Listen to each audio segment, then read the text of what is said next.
एक बहुत बहुत बहुत इम्पॉर्टेंट चीज़ मैं आपसे शेयर करना चाहती हूँ, जो मैंने अपने आसपास के लोगों में, मेरे मैक्सिमम क्लाइंट्स में, मतलब मुझे लगता है कि शायद ये बात हर किसी ने फेस की है, इंक्लूडिंग मी। जिसके बारे में बात करना बहुत ज़रूरी है। तो वो जो बात है ना कि अरे मैं तो पीछे रह गया, मैं तो पीछे रह गई, सब देखो कितना आगे निकल गए। ठीक है, अगर इसको देखें, मैं पीछे रह गई या रह गया और सब आगे निकल गए, ये आगे पीछे क्या है भाई? और दूसरा ये कि सब आगे निकल गए। कौन सब आगे निकल गए हैं? कौन सब आगे निकल गए हैं? किन किन को आप देख रहे हो? क्या क्या मिसिंग है इस बात में कि सब आगे निकल गए और मैं पीछे रह गया हूँ या मैं पीछे रह गई हूँ? Just check. मैंने आपको बताया था ना, आगे एक फ़िल्टर, डिलीशन, डिस्टॉर्शन, जनरलाइजेशन, लगाओ इस फ़िल्टर को यहाँ पे। ठीक है, कैसे लगाएंगे? सब कौन है भाई? ओके, तो जब कोई 20 साल का बंदा बोल रहा है कि मैं पीछे रह गया, मैंने ऐसे भी लोग देखे हैं जो 20 साल की उम्र में कह रहे हैं मैं पीछे रह गया। और मैं ये भी देख रही हूँ कि कोई 60 साल पे भी यही बोल रहा है कि मैं पीछे रह गई या मैं पीछे रह गया। तो हर उम्र के लोग कहते हैं कि मैं पीछे रह गया, मैं पीछे रह गई। तो किसके पीछे रह गए हो और किससे आगे चल रहे हो? तो चेक करो कि जब मैं एट द एज ऑफ 20 ये बोल रही हूँ या बोल रहा हूँ, तो मैं किधर देख रही हूँ? मैं कहाँ देख रही हूँ? किधर मेरी नज़र है? मेरी नज़र उन लोगों पे है जो मुझे लग रहा है कि जिनके पास ज़्यादा है मुझसे, ज़्यादा खुश दिख रहे हैं। किस चीज़ में पीछे रह गए हो भाई? कौन सी चीज़ में पीछे रह गए हो? क्या करने में पीछे रह गए हो? आपको ये क्लैरिटी नहीं है कि वो पीछे किस चीज़ में पीछे हो, और पीछे का मतलब क्या है? पीछे रहने का मतलब क्या है? क्या कमी रह गई है पीछे रहने में? क्या चाहिए आपको? ये तो क्वेश्चन पूछो।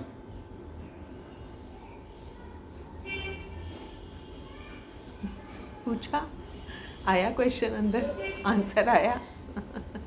मैंने इसीलिए थोड़ी सी गैप रखी थी, जिससे है ना आपको कुछ पता चले। कहीं टंग टंग टंग घंटी बजे कि हम क्या कर रहे हैं यहाँ पे, है ना? तो लेट अस चेक। ठीक है, तो जब भी कभी लगे ना कि हम किसी से पीछे रह गए हैं, तो देखो आपसे आगे कौन है और आपके पीछे कौन है। तो आपको पता चलेगा, अगर आप किसी से पीछे रह गए हो तो कोई आपके भी पीछे है जो पीछे रह गए। तो आप कहीं से आगे आ गए हो, राइट? और जिनसे आप पीछे रह गए हो, क्या आप रियली में उनसे पीछे हो?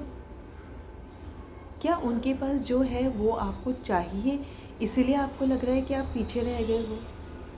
जैसे कि कोई पर्सन खड़ा है, मोस्ट कॉमन ऐसे है, कि एक एज पे ऐसे लगता है कि मेरी शादी हो जानी चाहिए और शादी नहीं हुई।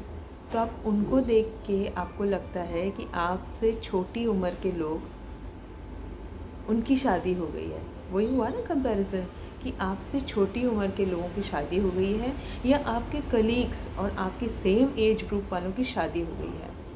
तो इसका मतलब वो आगे निकल गए हैं। आगे का क्या मतलब है? Check this. आगे सच्ची में वो निकले हैं? Question this.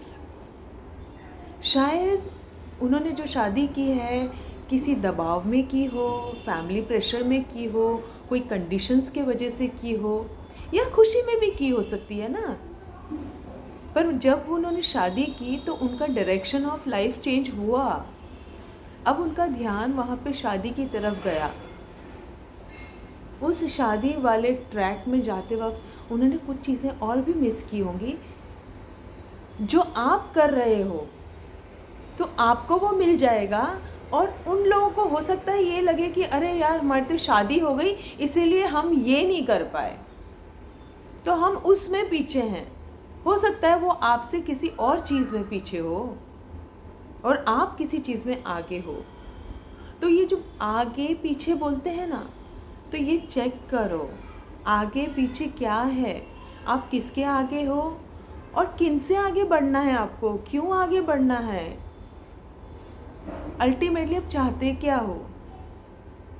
ठीक है, आपने किसी को देखा तो वो रेफरेंस हो गया कि शादी करना शादी करना इम्पॉर्टेंट है। चलो ठीक है, इम्पॉर्टेंट है। क्यों इम्पॉर्टेंट है? क्योंकि एक पार्टनर चाहिए। ठीक है, अब पार्टनर क्यों इम्पॉर्टेंट है? कोई शेयरिंग के लिए चाहिए, कोई ग्रोइंग के लिए चाहिए, कोई कंफर्ट के लिए चाहिए, कोई सिक्योरिटी के लिए चाहिए। क्यों चाहिए पार्टनर आपको? और क्या ये जो चीज़ें हैं जो आपको चाहिए बिना पार्टनर मीन्स बिना शादी के भी हो सकती हैं, राइट? तो इसमें से क्या चीज़ें हैं जो ऑलरेडी आपके पास हैं, ये आपको मिल सकती हैं बिना शादी के। मतलब कि अगर आपको एक फ्रेंड की ज़रूरत है जिसके साथ आप ग्रो हो सकें साथ में, तो वो आपकी कोई सहेली भी हो सकती है ना, या कोई फैमिली मेम्बर भी हो सकता है। ठीक है, तो मैं बहुत डिटेल में यहाँ बात नहीं कर रही हूँ, पर आप आराम से समझ गए हैं कि जब भी हम रेफरेंस लेते हैं कि कोई आगे या पीछे है, ठीक है, तो हम देख लें कि हम किन के आगे हैं किन के पीछे हैं। तो जब आगे की बात करते हो तो पीछे को भी देख लो कि किन को पीछे छोड़ आए हो, ठीक है, या किन लोगों से आप आगे हो, ऐसे भी देख लो। और ये भी देख लो कि आप जिनसे जो सोच रहे हो कि वो लोग आगे हैं आपके, क्या वो सभी बातों में आपसे आगे हैं, राइट? और अगर वो आगे हैं तो आप क्या एक्चुअली देख रहे हो कि जो अभी आपके पास नहीं है और उनके पास है, तो उनको उससे खुशी मिल रही है, सच में खुशी मिल रही है। शायद उनको तो नहीं लग रहा कि हम किसी चीज़ में पीछे रह गए। You never know. तो आपको किसी के वर्ल्ड का पूरा सब पता नहीं है, और आप अपने भी जो मन में जो दुविधाएं हैं उनको आप पूरी तरह से क्वेश्चन नहीं करते। तो जब भी ऐसा कोई भी प्रश्न आपके दिमाग में आए, ऐसी कोई भी उलझन आए, या ऐसी कोई भी जैसे होता है ना जो चीज़ सोच के आपको लग रहा है अच्छा नहीं लग रहा, मतलब उससे आप डिप्रेस हो रहे हो, उससे depress is a word, heavy word, let's not call it depress, but उससे आप कुछ ठीक नहीं लग रहा आपको, है ना, अनईज़ी लग रहा है, थोड़ा दुखी लग रहा है, या मतलब इतना अच्छे उसमें नहीं, फॉर्म में नहीं लग रहा है, वो आपको थोड़ा सा वो कर देती है ना, उदास कर देती है ऐसी चीज़ें, या गुस्सा आ जाता है, या एंग्जाइटी होती है, या डर लग जाता है, ऐसी कोई भी चीज़ें हैं उनको सिर्फ एड्रेस करो, ठीक है। और ये जो कंपैरिजन का भूत है ना उसको फेस करो उसकी आंखों में आंखें डाल के देखो और उससे पूछो क्या है भाई क्या दिख रहा है, क्या नहीं दिख रहा है, क्या मिसिंग है बस इतने ये जो क्वेश्चन है ना, ये आपस में थोड़े रिलेटेड है। अगर कुछ समझ में ना आए ना तो ये रील को फिर से देख लेना मैं हर चीज़ को क्लियरली बोल नहीं रही हूँ, पर आप समझ रहे हैं शायद मैं क्या कहना चाह रही हूँ, राइट।